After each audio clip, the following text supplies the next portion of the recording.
Hello students, welcome to LGI online classes. I am Snehlata. तो बच्चों, आज हम लोग हिंदी फर्स्ट का फर्स्ट चैप्टर मातृभूमि के बारे में चर्चा करेंगे। जो फर्स्ट चैप्टर है हमारा वो है मातृभूमि। इसके लेखक हैं सोहन लाल द्विवेदी। तो सबसे पहले ये हमारी एक कविता है। तो सबसे पहले हम लोग जान लेते हैं कि कविता क्या होता है। तो कविता का मतलब होता है कि जब लेखक या साहित्यकार अपने विचारों को लय एवं तुक के माध्यम से प्रस्तुत करता है तो वह कविता कहलाती है। तो यहाँ पर इस चैप्टर में ये जो कविता है इसमें कवि ने मातृभूमि की सुंदर छटा का वर्णन किया है। कवि कहता है कि हमें अपनी मातृभूमि पे गर्व है क्योंकि यहाँ राम, सीता, कृष्ण व गौतम जैसे महापुरुषों ने जन्म लिया है। यहाँ पर बहते झरने हैं, नदियाँ हैं, आकाश है, चूमता हुआ हिमालय है, आकाश चूमता हुआ हिमालय है और चरणों में झूमता हुआ हिंद महासागर है, जो कवि को आनंद की अनुभूति कराता है। तो इस कविता के माध्यम से कवि ने अपनी मातृभूमि का वर्णन किया है। तो हम लोग इस कविता के बारे में चर्चा करते हैं। तो सबसे पहले, ऊंचा खड़ा हिमालय आकाश चूमता है और नीचे चरण तले झुक नित्य सिंधु झूमता है। कवि कह रहा है कि जो ऊंचा खड़ा हुआ हिमालय है वो आसमान को छू रहा है और जो नीचे हमारे जो चरणों के नीचे यानी कि जो हमारे पैर के नीचे जो जब हम झुक कर के देखते हैं तो देखते हैं कि जो सिंधु है यानी कि सागर है वो कैसा क्या है, वो झूम रहा है, लहर रहा है।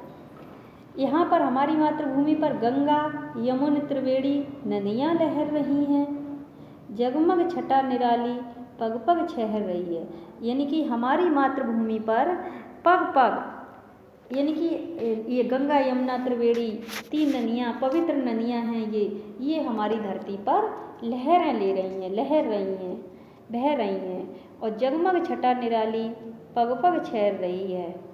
यानी कि चारों दिशाओं में हरियाली छाई हुई है और चारों दिशाओं की जो छटा है उसका जो वर्णन किया है कवि ने, वो उसकी आत्मा को भाव विभोर करता है। आगे कहता है कवि कि वह पुण्य भूमि मेरी, वह स्वर्ण भूमि मेरी, वह जन्मभूमि मेरी, वह मातृभूमि मेरी।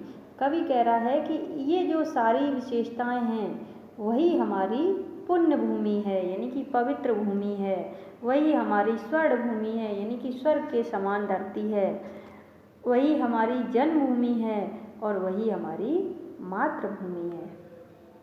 आगे क्या कहता है, आगे उसका वर्णन करता है कि झरने अनेक झरते जिसकी पहाड़ियों में चिड़ियाँ चहक रही हैं वो मस्त झाड़ियों में। यानी कि जिसके हर जगह झरने झरते दिखाई देते हैं, छोटी छोटी बड़ी पहाड़ियाँ हैं और उनमें जो पेड़ पौधे हैं उन पे क्या कह रही हैं, चिड़ियाँ चहक रही हैं मस्त होकर के। जो झाड़ियाँ हैं उनमें छुप छुप करके चिड़ियाँ चहक रही हैं। जब चिड़ियों की आवाज़ सुनाई देती है, झरने झरते हुए दिखाई देते हैं तो जो लेखक होता है उसका मन बहुत ही प्रसन्न हो जाता है। अगली हेडिंग है अमराइयाँ। अगली बात आती है कि अमराइयाँ घनी हैं, कोयल पुकारती है और बहती मलय पवन है तन मन संवारती है।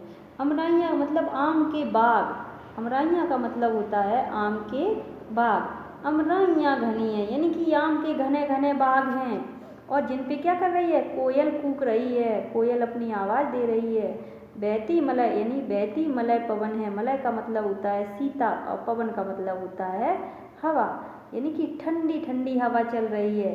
तन मन संवारती है यानी कि तन और मन को दोनों को ही प्रसन्न कर देती है।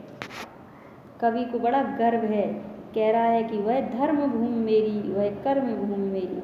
यही हमारी धर्म भूमि है, यही हमारी कर्म भूमि है, वह हमारी जन्मभूमि है, वह हमारी मातृभूमि है। तो कवि को अपनी मातृभूमि पर बहुत ही गर्व है। आगे कह रहा है कि जन्मे जहाँ थे रघुपति, जन्मी जहाँ थी सीता और श्री कृष्ण ने सुनाई बंसी पुनीत गीता। यानी कि जहाँ पर जिस धरती पर श्री राम ने जन्म लिया और जहाँ पर सीता जैसी नारी ने जन्म लिया, श्री कृष्ण ने जहाँ पर बंसी बजाई और पुनीत गीता का उपदेश दिया, वह हमारी ही धरती है। क्या कह रहा है? वो कह रहा है कि वह हमारी ही धरती है, जहाँ जिस पर हमें गर्व है। गौतम ने जन्म लेकर जिसका श्रेयस बढ़ाया और जग को दया सिखाई, जग को दिया दिखाया। आगे कह रहा है कि गौतम ने भी हमारी ही धरती पर जन्म लिया है और जिसका श्रेयस यानी कि सदियों तक जो यश रहेगा, ऐसा श्रेयस का मतलब होता है मान। इस धरती पर गौतम ने जन्म लेकर इस धरती का यश बढ़ाया है, श्रेयस बढ़ाया, जग को दया सिखाई, यानी कि पूरे संसार को उन्होंने दया करना सिखाया और जग को ज्ञान रूपी दीपक दिखाया। वह युद्ध भूमि मेरी, वह बुद्धि भूमि मेरी, वह मातृभूमि मेरी, वह जन्मभूमि मेरी। लेखक कह रहा है कि वह हमारी युद्ध भूमि भी है और बुद्धि भूमि भी है, यह हमारी मातृभूमि भी है और जन्मभूमि भी है।